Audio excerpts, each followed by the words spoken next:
So you plugged a generic AI chatbot into your seller account, set up a basic storefront, and now you're just waiting for that early retirement money to roll in. It sounds nice, but the reality of global e-commerce rarely follows that path.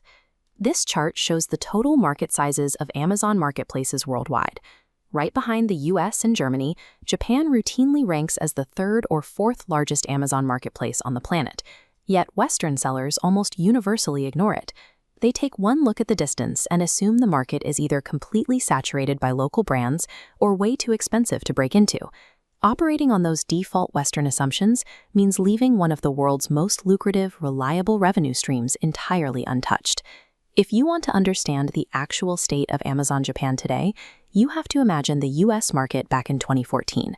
It is an untapped frontier. Despite being a highly advanced country, the overwhelming majority of local Japanese brands and sellers are not using any modern analytics or optimization software.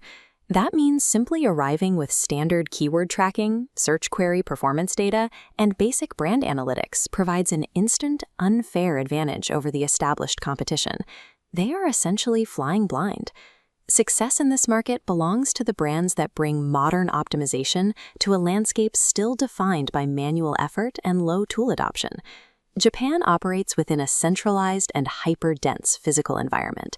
Cities like Tokyo and Osaka pack millions of people into tight, highly navigable spaces.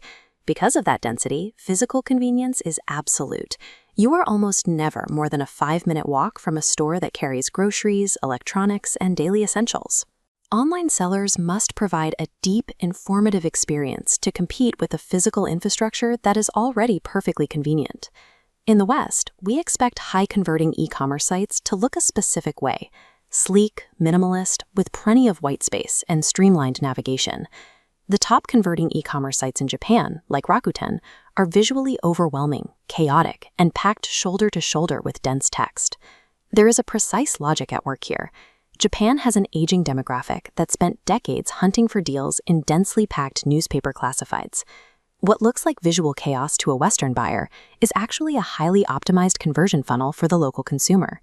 Pasting Western minimalist design philosophies onto foreign markets destroys your potential. True scale requires adapting your approach to match local behavioral economics. You would logically assume that advertising in a market as massive as Japan comes with cutthroat, expensive cost-per-click rates. Instead, there is a massive market loophole. Japanese corporate budgets are notoriously static. Companies decide on a yearly spend and stick to it strictly, without scaling up when things go well. That lack of aggressive bidding keeps clicks surprisingly cheap. Western sellers often arrive, see those cheap clicks, and immediately ruin their own advantage by plugging in a generic AI language model to run their ad campaigns. Basic AI chatbots are built to predict text, not execute complex mathematical reasoning or long-term strategy. When handed an ad budget, they strictly focus on vanity metrics, primarily return on ad spend. This chart shows how that optimization tricks you. The AI buys up cheap branded keywords your customers were already searching for. Your return on ad spend shoots through the roof, but total business revenue flatlines because the AI is just cannibalizing your organic sales. Throwing a generic AI at a foreign market leads to a business that is gaslit by its own data, generating great-looking reports while silently sabotaging real growth.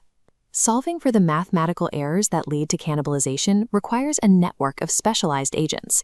By breaking the business down into individual tactical nodes, you can control the data each AI brain actually sees. By isolating data, giving one agent access only to inventory and another only to organic ranking, you create guardrails that prevent the AI from bidding on sales you were already going to make. This structure allows for precision tactical strikes. An agent can automatically identify the exact moment a competitor runs out of stock and instantly raise your bids to steal their market share before they can react. These agents use incrementality to determine their next move. They calculate the actual new revenue generated, the specific sales that absolutely would not have occurred without the ad spend. This holistic view ensures that AI is driving business growth rather than just shifting existing sales into a different column, while keeping the human in total control of the final strategy. Beyond the software, Japanese consumers look for the history and craftsmanship behind a brand. They value story and detail far more than cheap generic dropshipping. Combining localized cultural respect with a specialized multi-agent AI infrastructure creates the definitive formula for e-commerce dominance. Ditch the generic chat prompts, upgrade to a tech stack built for actual commerce, and take a serious look at entering the Japanese market. If you get it right, the rewards are highly specific. You might find yourself in northern Japan, physically supporting an impossibly massive, bowling ball-sized Aomori apple. The most lucrative profits always lie in the markets and the tools that look entirely counterintuitive on the surface.